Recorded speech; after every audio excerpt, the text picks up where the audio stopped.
We can also write ancillary code that runs before and after any test we have in a specific namespace, or any test that we have in the entire test assembly. So let's start off in this demo by seeing how we can run code that executes for specific tests in a namespace.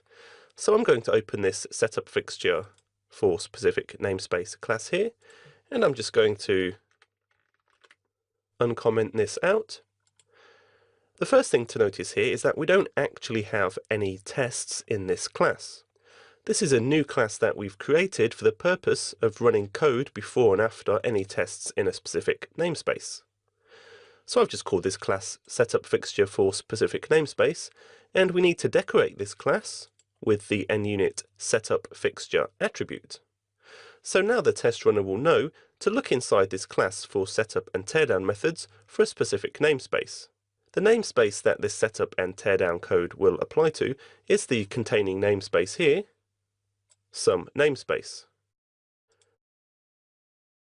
So any of the tests within this some namespace, when executed, will have this setup code in our class here executed.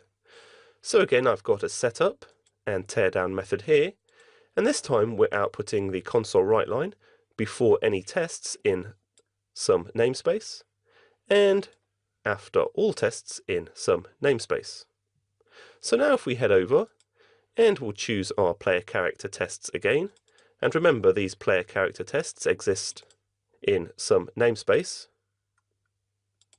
If we go and run our player character tests now, just expand this, they pass as before, but if we look in the output now, and just start at the beginning here, notice we've got this before any tests in some namespace being output, and this is coming from our setup fixture class here, which exists in the some namespace. We also get our before player character tests executing, and this is from our test fixture setup here, before player character tests. And at the end here, we finally get our after all tests in some namespace, which again is coming from our setup fixture class here, in our teardown method, after all tests in some namespace. So if we were to run some tests that don't exist inside some namespace, so here I've got tests in another namespace,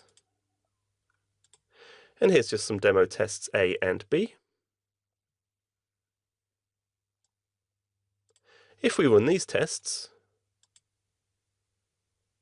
we won't actually get our before any tests and after all tests in some namespace executing, because our tests belong in a different namespace here, this some other namespace. And we can see this in our output here. All we get is running test A and running test B. We don't get our setup fixture executing here because this is in a different namespace.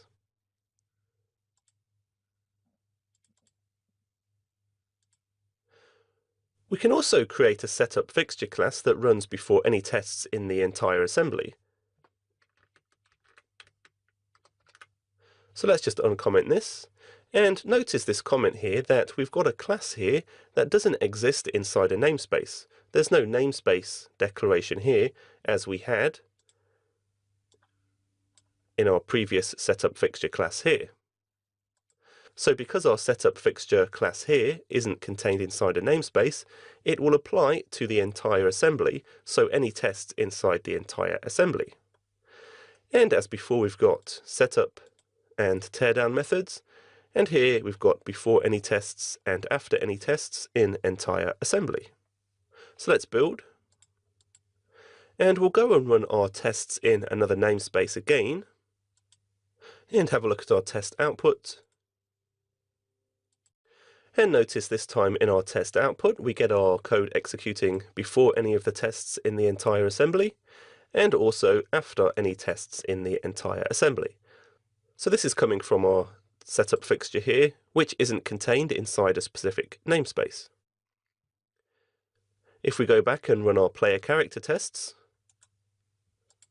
not only will we get our entire assembly setup and teardown executed, but we'll also get our setup fixture for the specific namespace here, some namespace. And we can see this in our output here. We start off this test run by running code before any tests in the entire assembly. Then we get our setup code before any tests in the specific namespace here. And then our test fixture setup within our player character tests test fixture. And at the end of the test run here, we get our after player character tests, our after all tests in the specific namespace, and finally after all the tests in the entire assembly.